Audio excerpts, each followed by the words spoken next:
Hey everyone, Meonton here, back with our Big Red Machine playthrough, and June was quite a month. It was definitely very hectic. A lot of stuff going on, made a few changes, some of our guys exploded out there, or pitching mainly. Uh, Definitely very wild, and I'm about to take you through this Cincinnati Reds wild ride. I hope you don't want to step off it, but to start it off, the biggest news, I guess, would be I wrote it down here in my notes at 6:09. So let's go 6:09. Here it is. Cincinnati St. Louis make a deal. So, after a week of negotiations, the Reds and Cardinals have come to terms on a deal that'll send 23-year-old minor league shortstop Alex Blandino, 18-year-old minor league catcher Quinton Roll, 30-year-old right-handed pitcher Homer Bailey, 19-year-old left fielder Satchel McElroy, 25-year-old minor leaguer left fielder Scott Schebler, and $2 million in cash.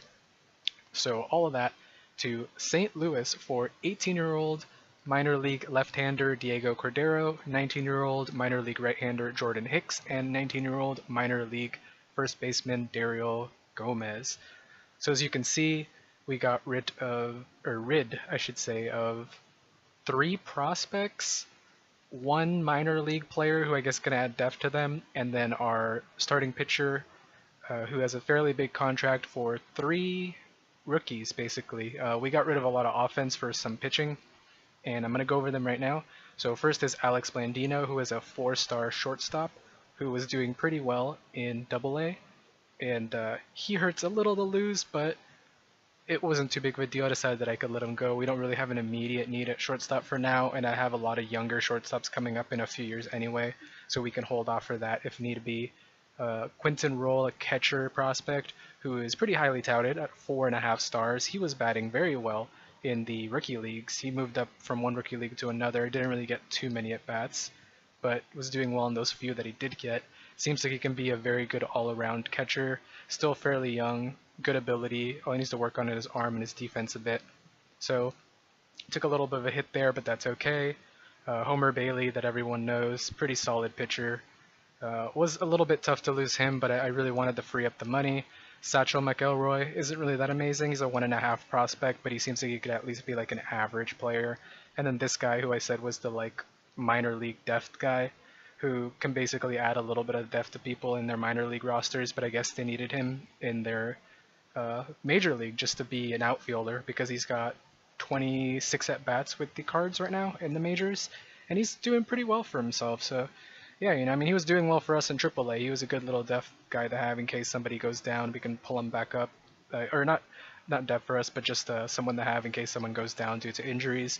So I didn't really want to trade him too badly either. Like I kind of wanted to keep him, but I decided to just package it in, and then we had to throw in $2 million as well to get Diego Cordero, who's a left-handed pitcher, which is great. Love lefties. He's going to be a reliever who has the potential to have amazing stuff with very solid movement and control with a nasty slider and a fastball. He seems pretty good. He's not doing the hottest right now, but he only faced 2 batters, so it's not really that, I guess 2 innings, 0.2 innings, so it's not really amazing right now what he can do. But he's pretty young, only about 19 or so. Jordan Hicks, who is a right-handed pitcher, he originally came as a reliever, but I decided to swap him over into a starting role to see what he can do. Maybe he can develop him into a starting pitcher. He does have 3 pitches, and they look like they can all end up being plus pitches. So if he can get all 3 of those to being, like I said, plus pitches, then I'll be pretty happy with that, as well as good control and movement, even if his stuff is... It's kind of getting there. If he can get it to 60, I'll be happy. Like 60, 60, and then maybe like 65-ish control all around would be pretty good. So looking forward to see what he can do. He's also 19, turning 20 fairly soon. And Dario Gomez, I didn't really have a huge need for him. Originally, it was only these 2 players, Hicks and Cordero, but I wanted to throw in one other person, see if I can sneak something else in. And I found this guy who isn't anything amazing. He's only a 1-star potential guy, but he can play first base well. And he's not amazing defensively, but he's alright. He's got some speed, pretty average speed. He can bunt okay. And his batting ratings potential are all fairly average. He's about an average to slightly, like ever so slightly above average first baseman. And again, he's only 20 years old. Votto's getting up there in age. Maybe he can be our future first baseman for a little while until we can find someone better, or who knows, maybe he'll end up being great. He's got a lot of room to grow. He's only 20 years old. Probably won't be called up for another 4, 5, 6 years or so. Who knows? So, just threw this guy in. Nothing amazing, but yeah, I'm pretty excited to see what Cordero can do. I think he's the one I'm most excited for. Jordan Hicks too seems like he might be decent, and I'm curious to see how Gomez is going to end up. So now that trade is out of the way, next up is, let's see. Sorry, I write my notes very sporadically. It's like literally a couple words a piece, so I have to try and deduce what they mean. I guess one of the things I wrote down was Iglesias on the 7th, a gem versus Cards. So yeah, here. I guess I just wanted to show this off for no reason, just because it was a great game by Iglesias. He threw 9 innings, only gave up 2 hits with 1 earned run. That 1 hit was a home run, or one of the hits was a home run. Didn't walk any with 8 strikeouts. So he's actually 2 hits away, and I believe 1 error. Yeah, 1 error and 2 hits away from a perfect game. So that would have been really, really nice. And I believe he still gets a no-hitter even with an error if he doesn't allow those 2 hits. So very close to no-hitter / perfect game on Iglesias, which I thought was just something pretty cool to note, because he's our ace right now. And let's see. One of the other things I did was I picked up a player off of waivers. Didn't really do so hot for me, so I brought him down to AAA, see what he can do. Basically, this guy, Josh Colemanter, I got him off Arizona off waivers because I noticed he had really good control and okay movement, and he had 4 different pitches. Even though his pitches were a little lackluster and his stuff was lackluster, I decided to give him a shot, but he ended up sort of blowing it. In 3 different outings with us, he ended up giving up, or it might even been 4 outings. I'm not sure if it was 4 or 3, but either way, he gave up 6 earned runs in 3. Then he gave up 3 and 6, which I guess isn't horrible, but then 4 and 5 and 4 and 6. Just not really great stuff. And he ended up pitching pretty poorly for us. I was hoping he'd do a little bit better. Even though he wasn't doing great with Arizona, I figured, maybe with a different team he might pick it up, but he ended up disappointing a bit. So that was a bit of a shame. And instead, I actually picked up Tyler Chatwood from the Rockies. I claimed him off waivers as well, and he has solid movement and control, and his stuff is definitely a little better. He is a 5-pitch pitcher, and his pitches are at least a little bit better than Colemanter, even though they're about average and his curveball struggles. He did great in his opening game for us. Even though we lost 1-7, that was the bullpen giving up a lot of earned runs. He gave us 7 innings with 8 hits, which is a little high, but whatever, 2 runs, 2 earned runs, only walked 1 with 6 strikeouts. So not a bad showing overall for his first game with us. And we also picked up Michael Lorenzen. I think we called him up from AAA because he was doing very well. Over 53 innings pitched, he had a 3.06 ERA. 3-1 win-loss ratio, although he is a reliever, so I guess that doesn't really matter. But 1.17 whip, you can see that he only gave up 12 walks and 50 hits in those 53 innings, with 1.0 home run per 9, which is slightly high, but not huge deal, 2.0 walks per 9, which is great, and 8.7 strikeouts per 9, which is great again. And so far in the 13 innings he's pitched for us, 2.02 ERA, 0.90 whip, struck out 19, which is awesome. 12.8 K9. I doubt he's going to keep that up, but it's good to see 19 strikeouts over 13 innings with only 5 walks, which I guess is slightly high-ish, but no big deal. Hasn't given up too many no homers at all, and those 7 hits. So outside of this one game against Chicago, where he actually gave up 3 runs in that 1 inning, he would still have a perfect ERA with us if that didn't happen. But you can excuse him because he's been doing fairly well outside of that, and I hope he keeps that up. I very much do hope he keeps that up. So let's see. Let's take a look at a couple more things before we go over the pitching and lineup and all that stuff.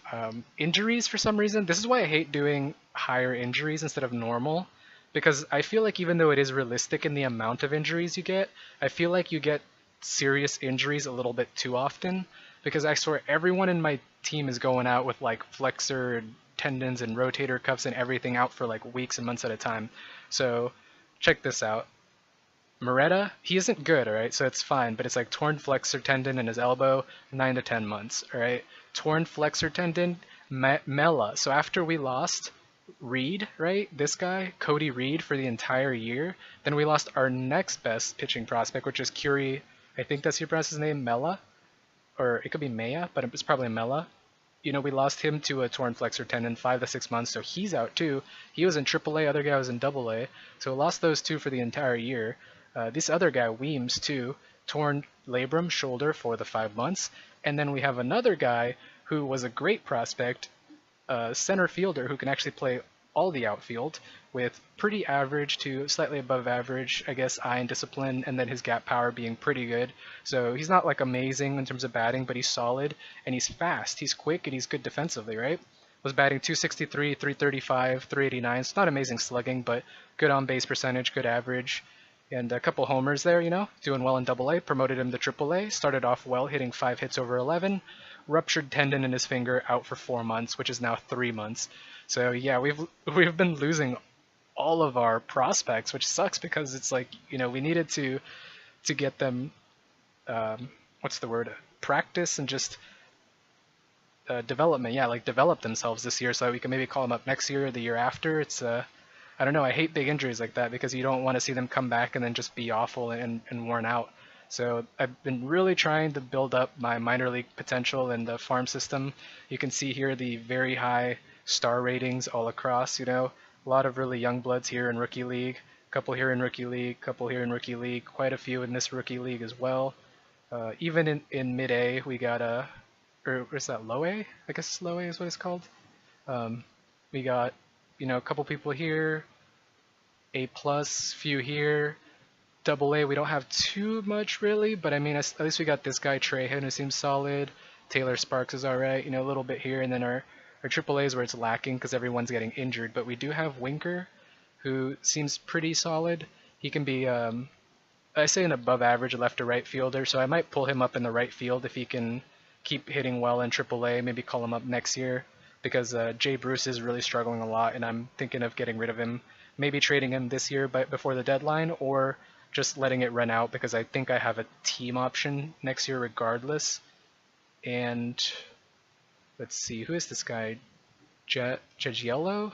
I don't know how to pronounce that, but he's doing pretty well in AAA, and he's got good ratings, third baseman. He needs to work on his avoid Ks a bit though, or he's just going to be another Jay Bruce where he just strikes out a bunch, but I mean, at least he can hit, average and on base, which is where Bruce struggles. So, moving over to lineup now, I don't know why that's in pitching stats. I'll go over to the split. So this is the interesting thing to me is that we did well in batting in June. Like it wasn't amazing, but it was not bad, and our pitching was, kind of shaky here and there. So I think the biggest contributor to our losses, honestly, was the pitching, because if you check this out, look at the averages, right? Everyone's averaging pretty well. They did well in June, 263, whatever. He was a backup anyway. Suarez is where it started to struggle. Suarez, Pacheco, Holt, Adrianza, Bruce. It sucks that Holt was struggling because he was the one who was really, really hot for us. But one of his platoons, Adam Duvall, really picked it up for him anyway. So he started doing well off the bench, and some of these guys are bench bats anyway. Like Adrianza is sharing time with Phillips, and Phillips did not so great. I guess they didn't do so great, kind of suffering in second, but technically they weren't even playing second the most. It was Ivan DeJesus, who is batting 289, 320, so he's doing pretty well over the year. And as you can see, he was on a little bit of a hit streak before he got injured. He was out for 4 to 5 weeks. I think he was out for a little bit more than that, like 6 to 7, but it's been a while, with plantar fasciitis. Don't know how to pronounce that. So, he was our second baseman. And then, let's see, check it out. So Tyler Holt and Jay Bruce are the only starters, and I guess Suarez too, who, is this still split in the June? Should be. Yeah, Suarez, even though he was only batting 247, was at least getting on base a decent amount, wasn't really slugging for too much, but whatever. So it was really only Bruce and Holt that were struggling. And then if you look at on-base percentage, about all the upper half of guys really weren't struggling, like Barnhart, Votto, Hamilton, Duvall, Cozart, Suarez. They were all getting on base pretty much appropriately, or at least what I like to see. Bruce, Holt, Adrianza, and Phillips, who just were a little bit of backup. Pacheco's a backup. Suzuki is a backup. So again, it was only Bruce and Holt who were struggling in June. And even then, Bruce was almost 400 slugging, so he was doing at least something on the base paths. And here's where it really just, I think we struggled. I didn't really check it out too well, but Start by ERA. Yeah, Brandon Finnegan, 11.32 ERA over 20 innings pitched. He allowed 37 hits, 26 earned runs, 11 walks. He had a 2.32 FIP. That's just awful. He's just walking too many, giving up too many homers, too many hits. Yeah, people were just smashing him. It was awful. If you take a look at this, you'll see 2.1 innings. He got hurt here, and he gave up 8 earned runs, I believe. And then another 2.1 innings where he gave up 8 more earned runs. 4 innings, he gave up 6. He went from a 3.24 ERA, so a very solid ERA, up to a 5 in only a handful of starts. Only 3 starts, he went up to a 5 ERA. That was just awful. He just got destroyed. Same thing with Jake Lamb. Jake Lamb was at a 2.31 ERA. 2.31. Even after he got blown up the next game, 7 earned runs in 5 innings, he still had a 3.31 ERA. But then again, in 5 innings, he got 5. In 6 innings, he got 6. So, he shot up to a 4.31 ERA. 2 more earned runs he shot up in 3 starts because he just got blown up as well before he gave us a 1 earned run 7-inninger. So, he blew up too. Chatwood has only given us 1. Desclafani, he's been staying all right. He's actually been getting even better, actually. He was at over a 3 ERA. Now he's at a 2.87. Iglesias has been straight fire, pretty much. He gave up 5 over 6, which kind of messed him up a bit and shot him up pretty high into the 3s, but he's still doing pretty all right. He's doing well for us. Definitely our ace pitcher. And then, let's see, take a look by... Yeah, you can just see these higher ERAs. Jake Lamb, high ERA, Hoover, Diaz, everyone just really high ERA. It's only Desclafani, Iglesias, Cingrani, Lorenz, and Villarreal had good ERAs. You can see the ERAs, or the averages against them too. Quite a few of them are pretty high. I'm not very good with BABIP, so you guys that do know them that are watching this, there you go. You can take a look at those, and you'll see how awful some people have been and how good some others have been. In terms of whip, you can just see some of them getting smacked around quite a bit. Wow, it's a lot of home runs. Diaz gave up 3 home runs in 6 innings. That's pretty nasty. 7.4. How many walks? Wow, 9 walks over 11 innings, 11 walks over 20, 5 walks in 10 innings. And then sorted by FIP, I guess you can see. So Jumbo Diaz with an awful FIP, 7.62. Wow, that's horrendous. He was just getting smacked around, I guess. Yeah, not very good for our pitching. I mean, we had some guys who were doing all right, and then most of our batters were doing well. But I mean, that's why pitching is so important, I guess, because that's just brutal. So here you can see the stats. I'm just gonna sort it by ERA, I guess, for the whole season in general. Hoping Lorenzen really keeps that up, man. Him, Cingrani, Blake Wood too. Blake Wood's been doing well this year. 1.10 WHIP. Hasn't walked too many. He's walked, I guess, quite a decent amount, but he has a good K rate. He's brought down his walk rate over the last previous years, though, so that's pretty good. 0.5 home runs, isn't really giving up too many, over 33 innings, 2.67 ERA. It's definitely not bad. 0.5 WAR for a reliever, I'm pretty sure that's solid right now. Racel Iglesias at a 1 WAR, so you can tell we don't really have amazing pitching right now, because there's definitely plenty of pitchers that are like 2, 3, 4 right now, so again, not amazing pitching staff, but what can you do? Let's look at the WAR for the lineups.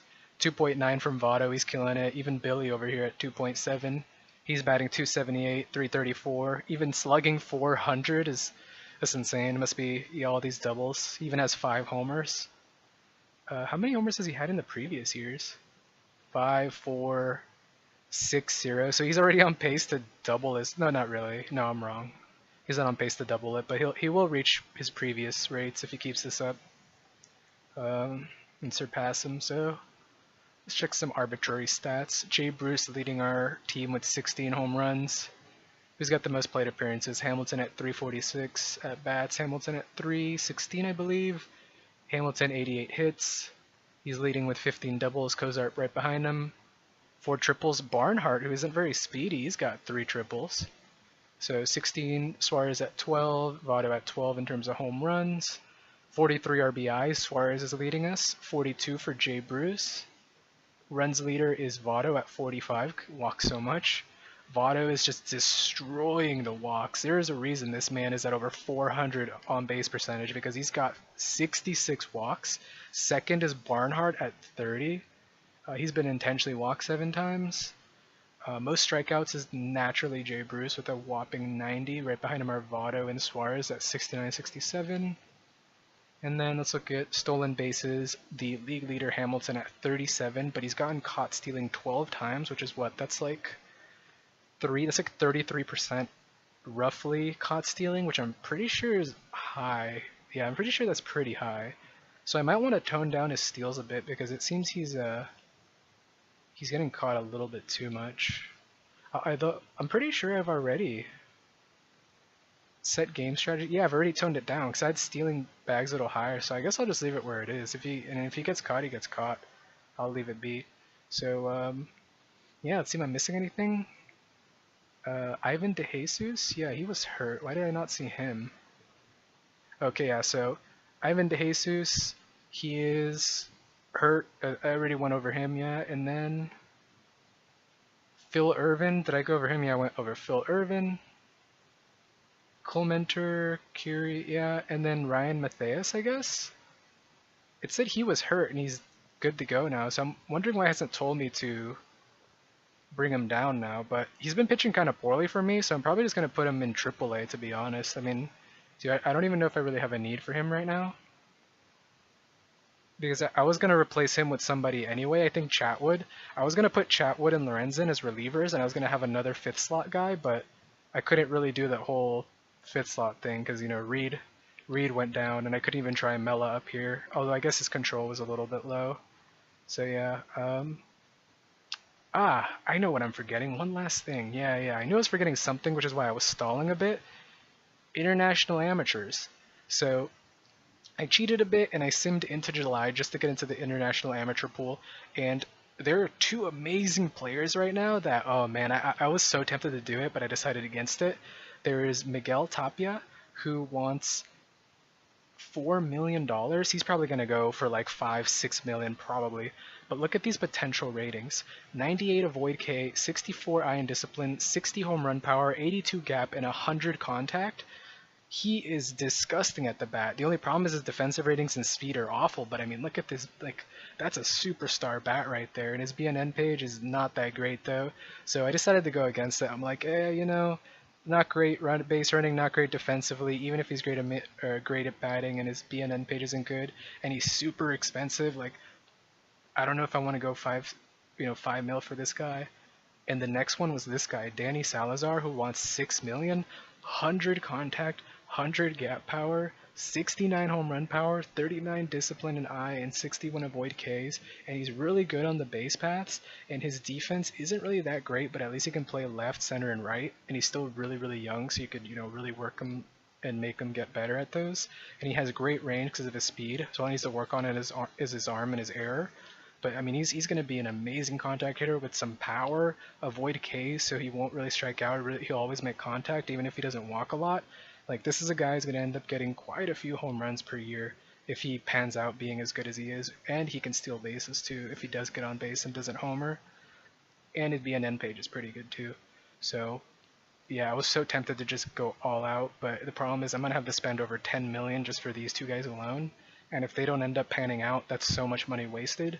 So I went with a lot safer bets, and I'm spending about, I think right now, I'm only spending $677,000, but after all the bidding wars are done with all the other teams, it's probably going to bump itself up to anywhere from 1.25 to 1.5 million. Maybe it'll go up to 2 million, but I'm okay. Like, I set my budget for around 1.5 to 2 million. Like, I'm okay spending that much. And these are the players. So currently offering 42 mil for this guy. Hector Sotelo, shortstop, pretty solid batting stats. Got some stealing and speed on him. He's good defensively. He can play second, third, and short. So, a really good infielder, or someone who can be pretty good defensive infielder and good in the base paths and good batting. Gabe Garcia, who has amazing control, stuff and movement solid, great arm, which is, I guess, good. Maybe he can, if he gets the ball, he can shoot people down at first base with good stamina, holding the runners. Great circle change, fastball, curveball. Just really good stuff out of him. Rafael Cabrera, who has about average contact, a little bit lower than I like to see it. Avoid K2, but he's got great home run power, good gap power. Iron Discipline's about average. His defensive ratings are about average, but hopefully they'll go up. He can play all outfields and he can run well, so another good guy there. Orlando Correa, who is one of the more average of the bunch, but something that's really rare to see is he has 4 pitches, so that's going to be really nice, and he's got amazing stamina. So, even if he just ends up being decent, that's okay. And he also has high work ethic with very high intelligence, high leader ability, very low greed, normal loyalty. So he has a great BNN page. This guy could end up working out a lot better than expected. Ivan Castro, who you can see avoid K, home run power, gap. Even if his discipline and contact isn't amazing, maybe he can put enough contact on the ball to drive a couple homers out there. His defense is not bad. He can play short, third, and second, and center. So if he can play center field, I think that's one of the harder ones maybe. So maybe you could make him learn left and right, potentially even first base, so he can just be someone you can plug and play anywhere. Yeah, looking at his outfield ratings too, he can play outfield very well, so you can actually even move him out there instead. And even though he doesn't have much speed and all that, which is great. And he has very high work ethic with high intelligence with high loyalty, so again, solid BNN page, which is what I really like to see. Antonio Martinez, right fielder with ridiculous home run power, and he doesn't really suffer from terrible iron discipline and avoid Ks, which is usually the issue when you get like good contact and home run guys. Like even though these aren't amazing, they're not terrible, so this guy could potentially be a huge home run hitter too. Not only that, amazing BNN page, high work ethic, very high intelligence, high desire for winner, very high loyalty, high leader ability, and normal greed. So just beautiful BNN page. Only problem is defense and running, but I mean, who knows? Worst comes to worst, he becomes a backup and someone who can come out there for when people are injured, or a DH for when we play against DH teams. Whatever, huge home run power.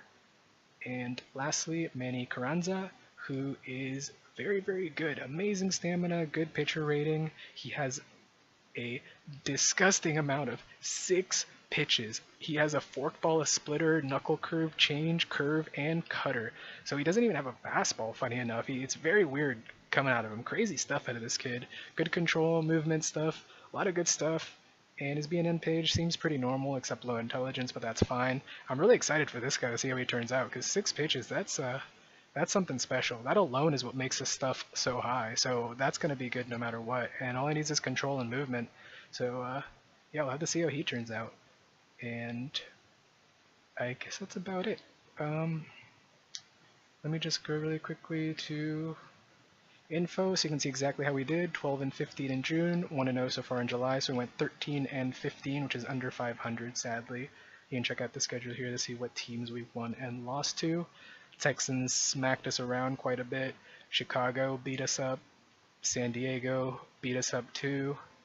Basically everyone kind of took games from us, but overall it's not terrible, I guess. Let's see how we can do going into July. So thank you for watching, and see you next time. Bye-bye.